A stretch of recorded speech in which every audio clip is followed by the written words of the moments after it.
As U.S. cable companies push to eliminate or change net neutrality rules, the industry's primary lobby group today released the results of a survey that it says shows strong bipartisan consensus that the government should let the Internet flourish without imposing burdensome regulations. But proponents of keeping the current rules can find plenty to like in the survey conducted by NCTA, the Internet and Television Association. A strong majority of the 2,194 registered American voters in the survey support the current net neutrality rules that prohibit ISPs from blocking, throttling, or prioritizing online content in exchange for payment. While most opposed price regulation, a majority supported an approach in which regulators take action against ISPs on a case-by-case basis when consumers are harmed. The exact same approach the Federal Communications Commission uses under its existing net neutrality regime.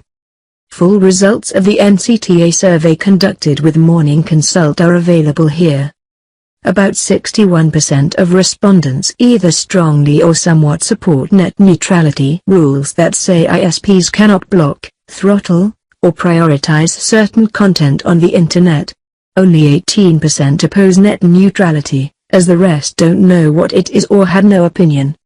Technically, this doesn't contradict the official position of major cable companies like Comcast and Charter.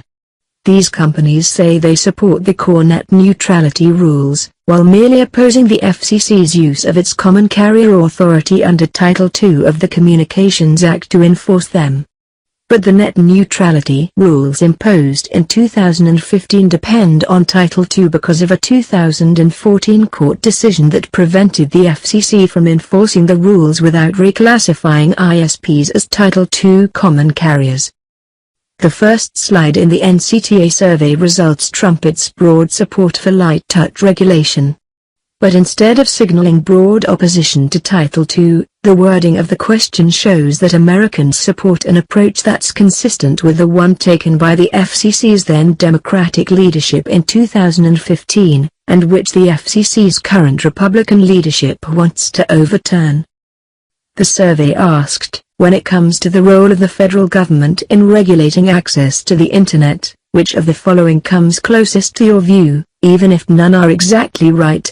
Just 12% answered that the government should have the ability to set specific prices, terms, and conditions for Internet access, while 53% said, the government should have a light-touch approach to the Internet that allows regulators to monitor the marketplace and take action if consumers are harmed.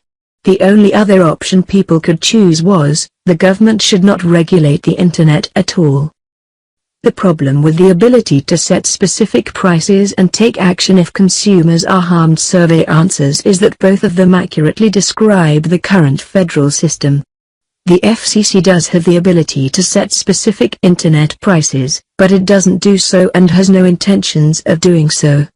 The FCC's 2015 net neutrality order did not set specific prices for home and mobile Internet service but used Title II authority to let consumers complain about prices and practices that are unjust or unreasonable. In other words, the FCC's current approach is to monitor the marketplace and take action if consumers are harmed, the approach supported by the majority of people in the cable survey.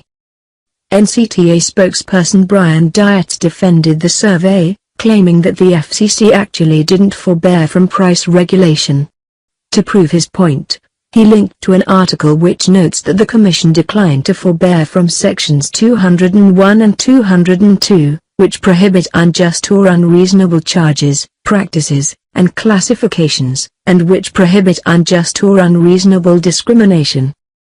But the same article points out that the FCC did forbear from pre-existing tariffing requirements and its rules governing rate regulation, meaning the FCC did not impose rate regulation.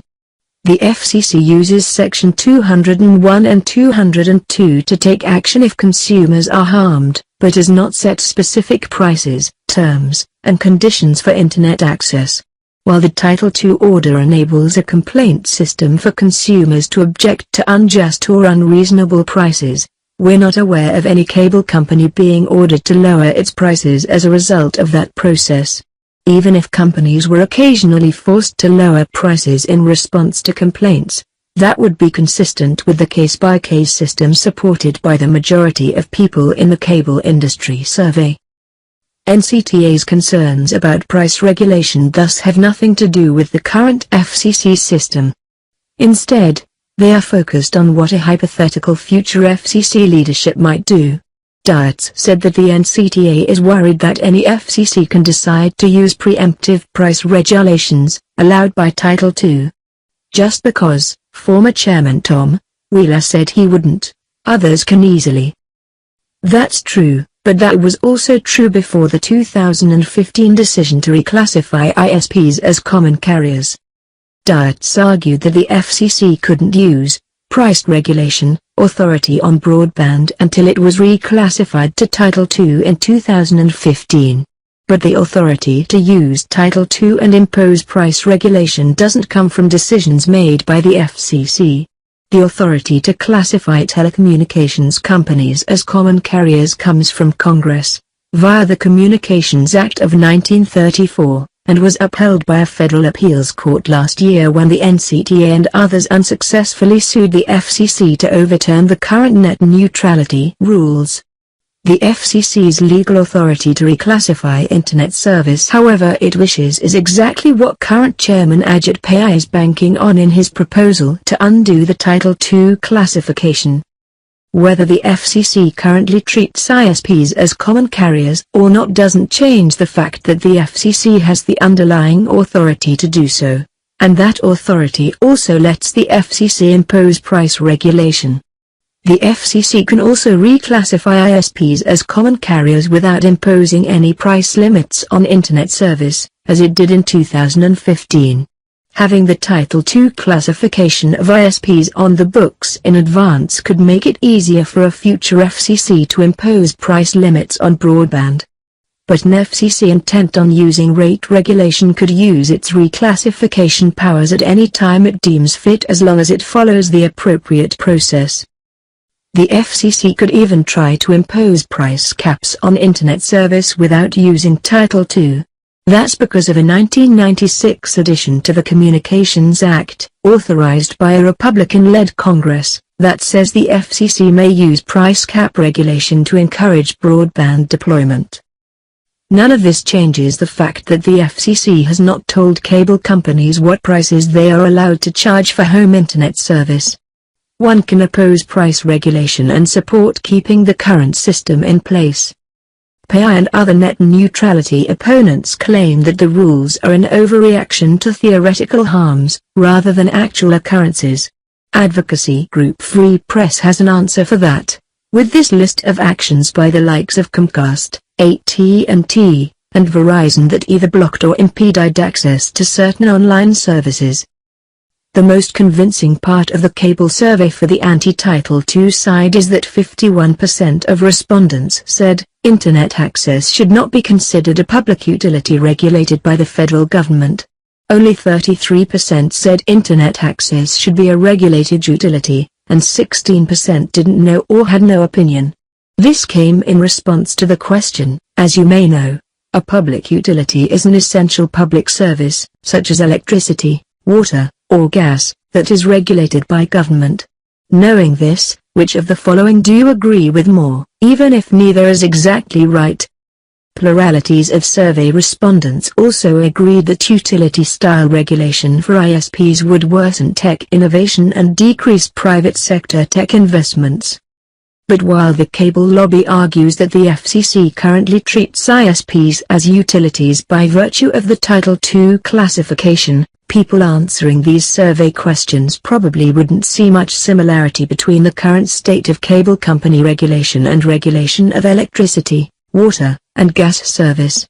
Sure, the FCC could theoretically regulate cable internet prices, but it doesn't, whereas the prices of utilities like electricity and gas are commonly set by the government in order to let utilities recover costs while protecting consumers from monopolistic pricing. Utilities are also generally required to serve everyone, whereas ISPs pick and choose where to go and sometimes demand tens or even hundreds of thousands of dollars from homeowners in exchange for extending their networks to unprofitable areas. The FCC does have price caps for certain business broadband services, but last month the Commission voted to eliminate those caps throughout much of the U.S. Those caps also applied only to traditional phone companies, like AT&T and Verizon, and not the cable companies represented by the NCTA. Regardless of the NCTA's survey results, cable companies are almost certainly going to get what they want. The FCC has scheduled a vote for May 18 to start the process of undoing the Title II classification and net neutrality rules.